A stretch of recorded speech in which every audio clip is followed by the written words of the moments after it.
Greetings are saluted in the name of the Most High Lord, Father in heaven. Today I want to talk to us about waiting on the Lord. The subject of waiting on God is very sensitive, especially whilst waiting in tough times. This question have been asked from generation to generation amongst believers.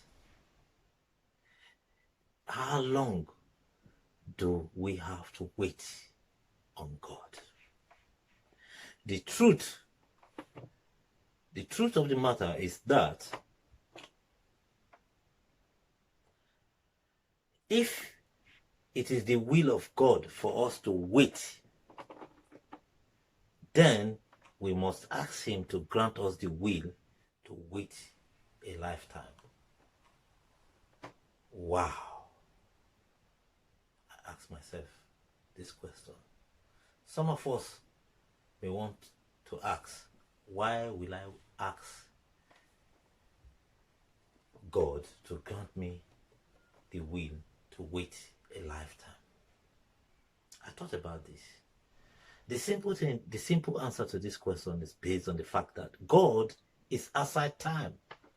He created us in His own image and likeness. As human and as His creation, we are time bound. We live within time. That is why we have to ask Him for the grace to walk, to wait for a lifetime. Praise God. Truly, the power to wait for God's time in any situation is from God, and only God can give us the grace to wait. It is this grace that will give us the tenacity to wait. It is this grace that will make God's promises in Isaiah 43 verses 2 come to pass in our waiting. And according to Isaiah 40 verses 31, when we wait, let me read it. It says, but they that wait upon the Lord shall renew their strength and shall mount with wings as eagles. They shall run and not be weary. They shall walk and not faint.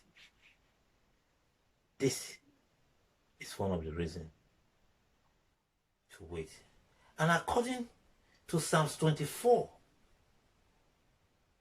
verses 14, it says we should be of good courage and God will strengthen our heart. During waiting, that is when Satan sort of want to play all tricks or not. And where does he look for? It goes into our heart. Hallelujah. The God we serve is never too late. We have a lot of account in the scriptures, but the one that shouts out most is Abraham. When God promised him that he will make him the father of nations, he waited until he was the ripe age of 100. Above all, we must be ready to use what we know about God in the scriptures to ward off the devil, just like Jesus did in the book of Matthew chapter 4 verses 14. The good news is that we have been redeemed through Jesus Christ. In conclusion, in the book of James 1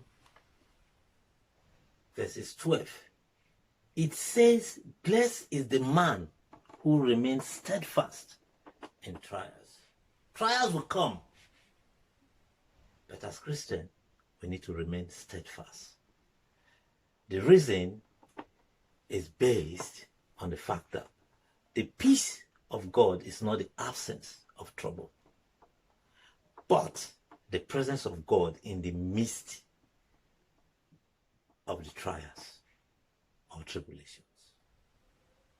In other words, whilst in that midst, while in the midst of trials or tribulations, and we're waiting, it is key that we praise God.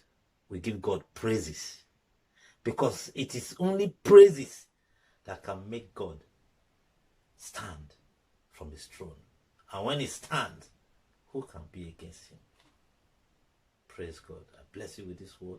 Subscribe to my YouTube videos. Peradventure, you would bless someone. Share the video, share the link. God bless you in Jesus' name.